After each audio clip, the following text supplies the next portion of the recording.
Ne va roa. Wow. Me la gbɔdzi fia dzidzi. Agbonjo la hɔn vi ma gbɛ nye ma gere mo. Hey, I love shoes.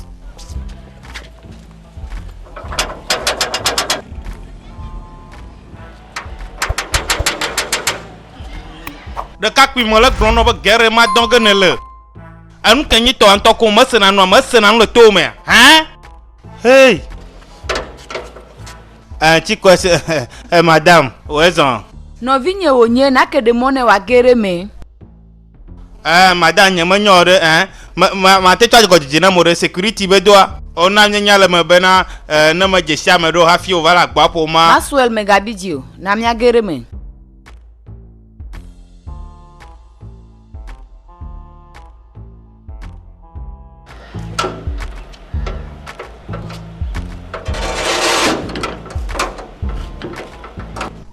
Nou ka de mieji be mak na mo Boko Haram to agere tepe ya. Na me gwa wana gbogbo be nyele do ma le oje wa. Eye wa ba nyam jo e ma bu don kure miata. Mi o ya mi agle donye. Nonsense.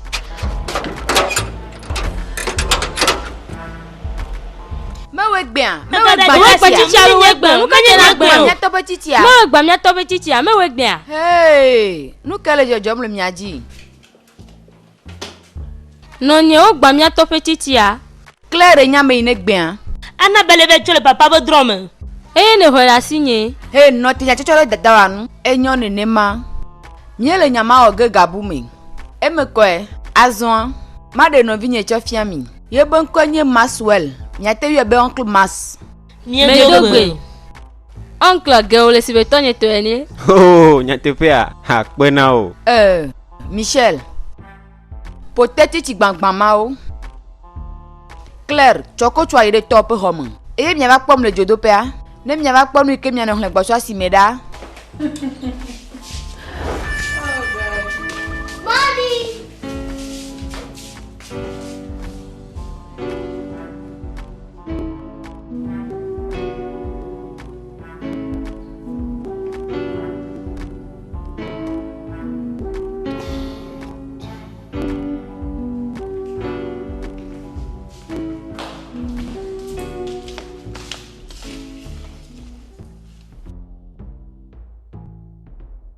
Nka onye. Uncle Max, dessin animé comme mieux le hafi ne va dans le channel. De na te trop cher na mia. Enyo, ma dashireji. Devi bibio, edo jijonam. Wa me ve obicha unya. Nyate pe a. De chugbio. Shegban to ikemi edogoa. Mi me tende mi aro kifia mi no onyo. Azwan. Mi anko ode. Ko nyenye Michel va na te yombe mich.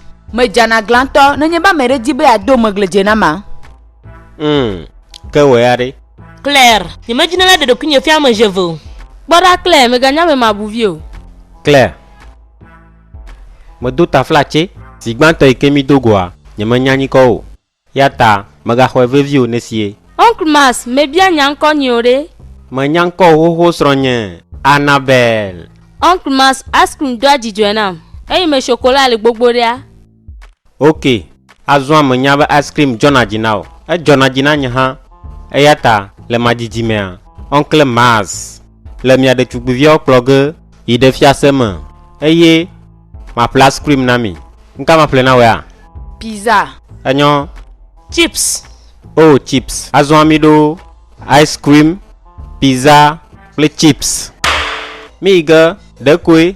Mia de monam. Ne makpo. Football a lenchifa fama. Le majiji ma bola lakpa ma le mi ave dessin mi anami. Ame ko mi va no ani. Mo nyame football mo dona jijona mi voa. Mi va na mi akpo reju. Mi va mi akpo la do jijona mi. Mi kpo le o le soma o ma. Na gedogbe malo. Mi kpo chave mi le vivi sem na bole. Ale ke mi eklo de jobe kade dia le yimdo. Devi mawa. Devi de onyilo. O sesen ye o le nzon ale gbegbe. Sigban to ike ne chom fianwa. Ne ma pom do da wa gbo. Enye nana ike won pon na ma le gbegbe. Me vombo wa ba den pem. Devi ma wa America pa gbele la menao. Va me gati dio. La jesi o zande ya. Matewia. Ame yo mete le modem nam. Be makpo football en chifafa moa. One of dem nam. Oncle makpo dessin animé, oncle makpo dessin animé. Mele se gena o. Nenya le imodua ya hafite o de kagba pliwa. Voanu uwa. Ma utro nyentinya. Makpo jijoren molo. Po jijoren molo nyate pema. Voa. Eyi nenie esron ina wogele Amerika. Mele jijige la fimo. Yentonya le imele doe. Eye. Enyo bene la fia. La kperenti nyemnya no de viogbo Edojige nyame va la fia Ah, Emma le ve vient tolo. Me dogbera be na kpo dokaba. Ne ma jiji glo a décembre me. Ela be yi ma me mia zomboma. Ke daga nyele nyegblege die me. Le nyatepe me a. Ma usesen tolo. Aleke ma wo kaka chanchu nyema na o. Nyeme karinji nto hambe de vio wa dashireji. Yo ano yombe yo no. Vo agbonya bereka mele. Ukata kloge mia dogo. Onto ne le kpoge. Nya toto glom ne le alo vi blom ne le. Mama de kaji ko matin to a o de kaklo. Yo ano nyikpo ma be wanyi ne. Nyine abole gbe. Nyine abole gbe we ne nyena o. Da flache. Ve cho nu ya po vogwan vanam. I love you, you love me, we are happy. Hey, de chukbivio.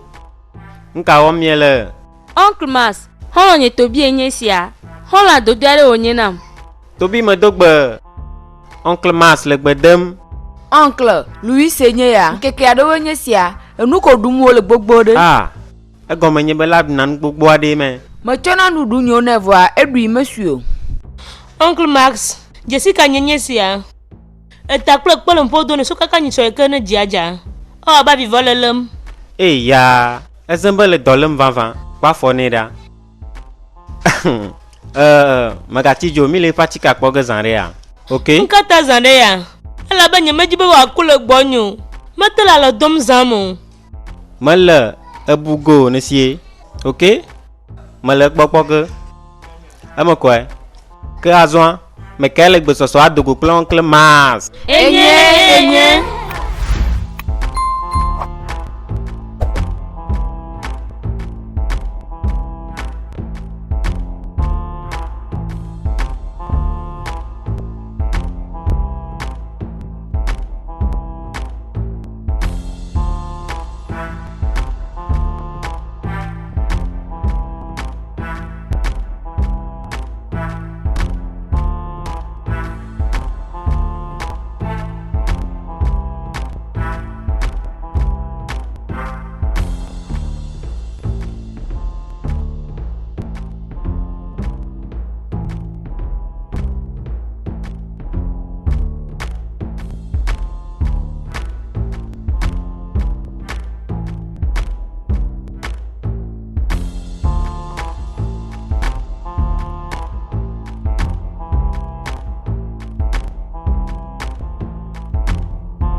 Daga, me kpo be nu ne jeno le fifi me a, enye be na gbode me. Afi fuma do na we fia, me hian be na no fudem na doku osugbo. Wa ododo na ide hom na ve mlanyi, ento makpo de via ogbo. Ova do afi anto hanvo. De chugbio, mieva. Me inada nyimlo gema. Mas, bawa gbonu wa mlanyi. No nye me kwa jihana nyolo. Nonye nenye bene jina hanamie. Choga me Uncle Max va kumega kenan deme na mio. Enu chikonam. Chegwagwana na jihanami. Nonye no dola jihanami lo. Menye nene ma de chugbivio va myanyi ne la fisi ya jihanami. Medola ve mlanyi la nye mamele wa wamnyo.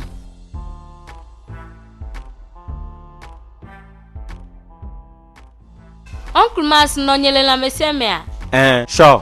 Achondi me kwa la fonse sinde. Doko nyamba de funa doko egbe asogbo. Menye na neko magatiji o. Ala fon chose sien. Nele haji gana ni abdale mi ano glene. Mawe, ma otonye sinu.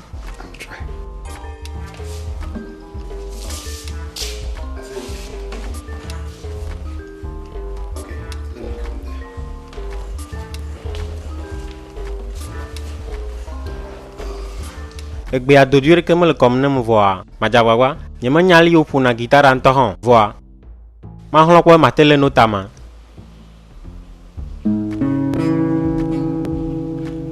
Enyo, hape tenyenye one love. One love, one heart. Let's get together and feel alright. One love, yeah, yeah. One heart. Give thanks and praise to the Lord, and I will feel alright. Ne jagbagba manyra o. Majawagba alo. Mi jabagba mi akho ne ma. Azo ami ireji.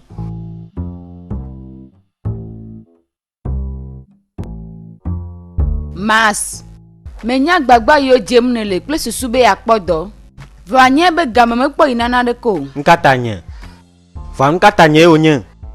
Nyento menya gbagba imeje be matin kpo doma. Nyento menya me gang gbogbo yo me tununa bo watin kpo doma nam. Wakaton dale jinye.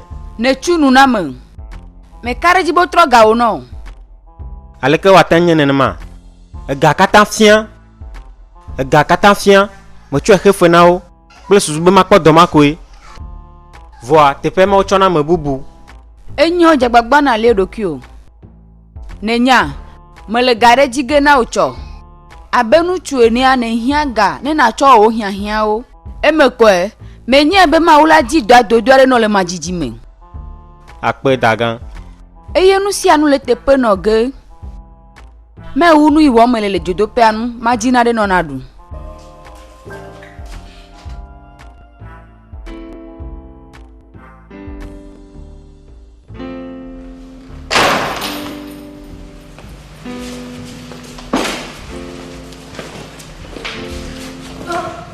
Miawezon de chugbivio, mi va classique na miano. Miawezon de chugbivinyo. Aleke sukulu ayido. Nuka te mia ponku mele nenema. Nonye, sukulu pa ma memenyo. Nenye mablo sukulu ma me doji jona mo. Ne kwa nonye.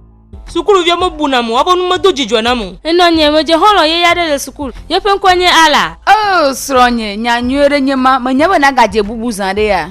Mido tom, menya le sukulu benya ya didi mi kpotoro de chugbivio. Eme kwa. Eyi penya onye le majiji mefia kwa numo kata madomi. Vwa nonye meko ke memele yo ve damdo. Nonye nyame jila do le sukulu lo. Sukulu mama nyo, e chicha chan di vovon ale gbegbe. Ye boy takata lolo, yo aro nu pomale ya. Abla bla bla bla bla bla, masenya ike glom wolo. Neje blewu, miyo blewu na mnyabe chicha. Eme kwa. Miaman do miano no le majiji men. Mienya. Deko mejibe miano jijwe men. De mienya nu ya. Miata le jijo pombe mieje skulu gome. Nonye meji apon kple tony. Chane we ame gavon. Voile fifi me ayi ne na ve de nu o dade. Ne na kpalanti na diva dunu. Eye na wa wapo me do. Ne do zame kwa mayoto o no. Enyo mama.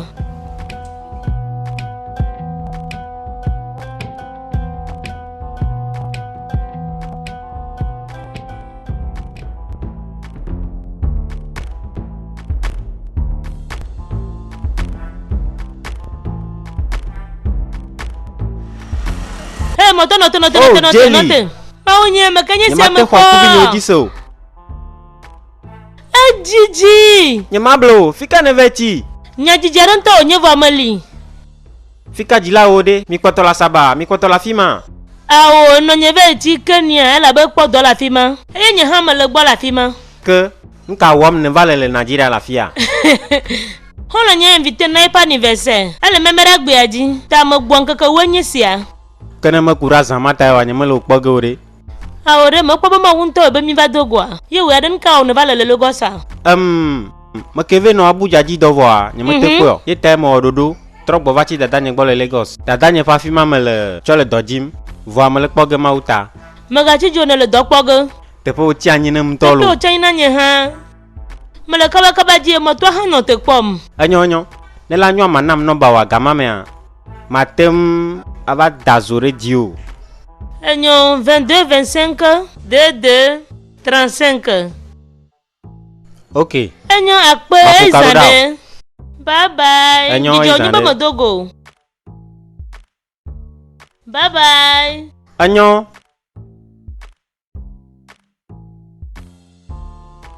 Bye. Magango bana na yomo. Melo yogela.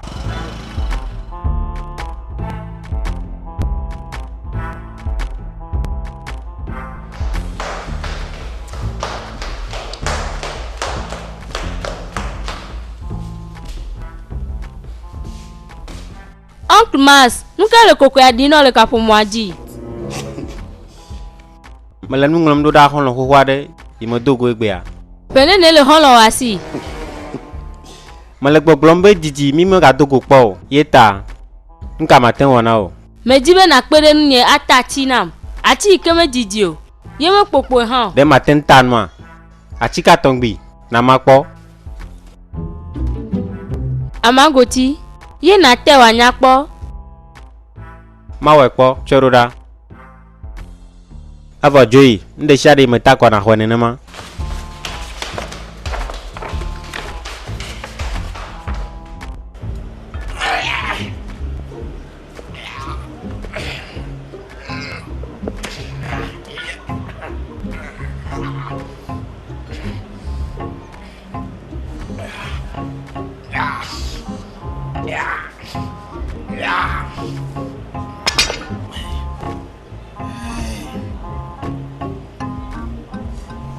Anu ya malo te tomore.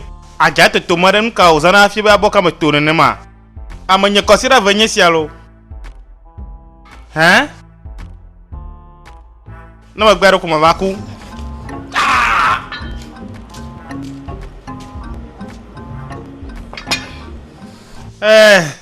De tu guivinho.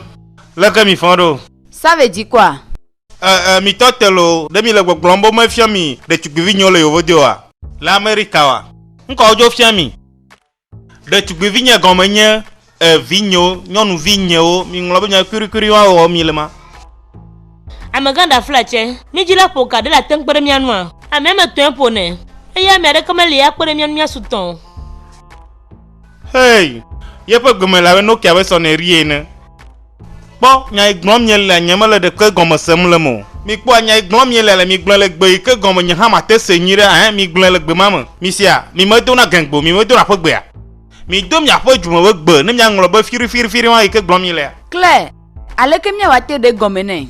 Mo gbon bo mo susu nyere nyemo. Ma tele gomo sego. Ba, nyeji la blevi, vo ka nyenu izange miele. Yeta, we ale kapa pa ya goji.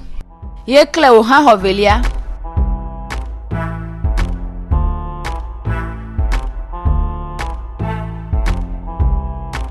Kanto mi lenye tutule yima. Aha, oh, mi kiya poka.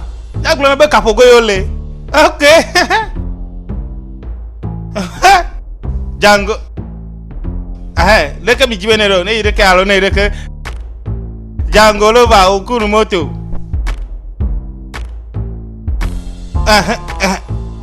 Jango lo ba okuru moto. Jango lo ba. Nye ha po na mi ata ga mo no revi melo. Nye manya ba fia mi nu ya la America ore.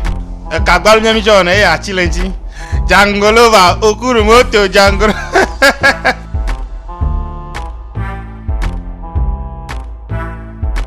Ye ma sronye. Me fon. Ɖeviwo le agbenyu zam. Maxwell hã va mia gbɔ. Efɔ nyuie. Mekpɔkpɔ dɔ aɖeke ha ɖo lo. Ekpɔtɔ le dɔa dzim. Wontɔ ne nya le wo sese na ɖo hafi na te kpɔ dɔa dodu le hihe sia me. Mi xɔ ma wo dzi se lo.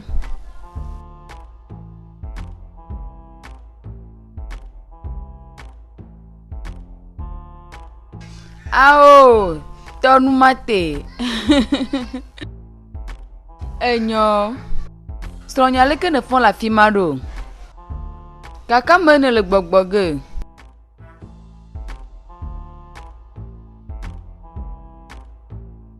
Alo srɔ̃nye. Ne Hana trɔ yɔm Tsitsa dometɔ ɖeka le nye yɔm me ka ɖe dzi be Michel be tsitsa ye. Tafla tse trɔ yɔm ma xɔ yeƒe yɔyɔa. Enyo me lɔ nyawo gbɔ. Alo Monsieur Bello.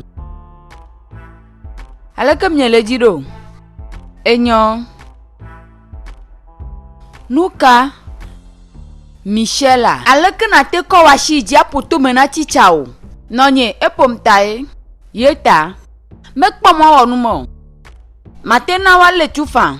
Afi ya me nya Amerika. Zinenie ma de nu sia gɔme na o. Edze be na va de kuku ne. Ma ve me kpɔ nɔnye. Michel, me gada le nyɔnu ƒe nya dzi o. Me do ta fla tse nɔnye va me kpɔ ma da lɔ mo. Ye ma nɔnye. Ye ma da shi le nyi tsitsa ma o dzi o. Ma gblɔ be me kpɔ mo. Ma le sia me nene mo. Tsitsa ƒe hɔvi tɔntɔ. Medo dzidzɔ na nye hã o. Michel. Ne do gbe va de kuku na miaƒe tsitsa. Ye dzo me gable na ga da lɔ ke ne nye be po. Eme kɔe. Yo nɔnye. Mi ɖe miaƒe xɔ me.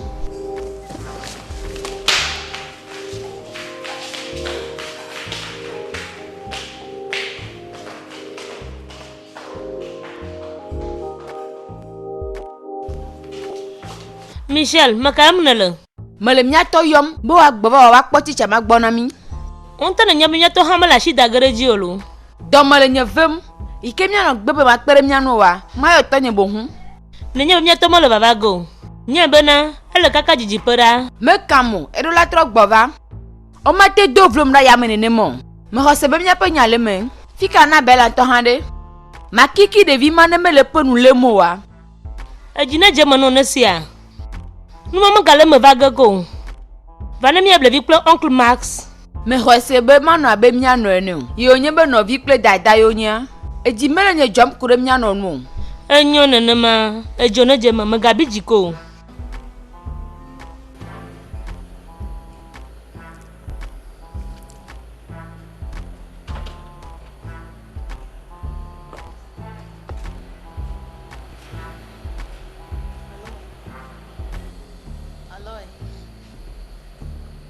Aloy.